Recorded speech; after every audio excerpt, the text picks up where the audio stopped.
Hi, welcome to TunesKit. If you're switching to a new phone and want all your Viber chats, media, and contacts to move with you, here's a quick and reliable guide.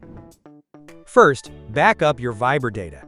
On your old phone, open Viber, Settings, Account, and find Viber Backup.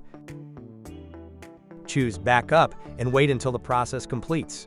If you want to include photos and videos, make sure the toggle is on. Your backup will be saved to iCloud on iPhone or Google Drive on Android. Next, prepare your new phone sign-in to the same Apple ID or Google account you used for the backup. Then open Viber on the new phone and verify your phone number. Viber will automatically detect your previous backup. Tap Restore and wait while your chats and media are downloaded. Once the process finishes, open your chat list to make sure messages, photos, and groups are all successfully transferred.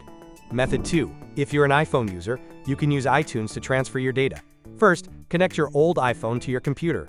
Then open iTunes and go to the Backup section. Select the option to back up your device to the computer and wait for the backup to finish.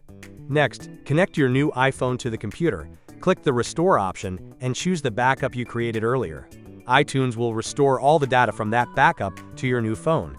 Method 3. UseTunesKit WhatsApp Transfer. This tool allows you to transfer Viber chats between old and new iPhones directly. And it's a multifunctional tool for managing Viber data, offering features such as transfer, backup, restore, and export. First, connect both your old and new iPhones to the same computer. Set the source and destination phones and click the Start Transfer button. Once you click Start Transfer, TunesKit will begin transferring the WhatsApp data from your old iPhone to the new one. Finally, TunesKit WhatsApp Transfer will finish transferring data in minutes. That's it. If you found this video helpful, don't forget to like, subscribe, and ring the bell.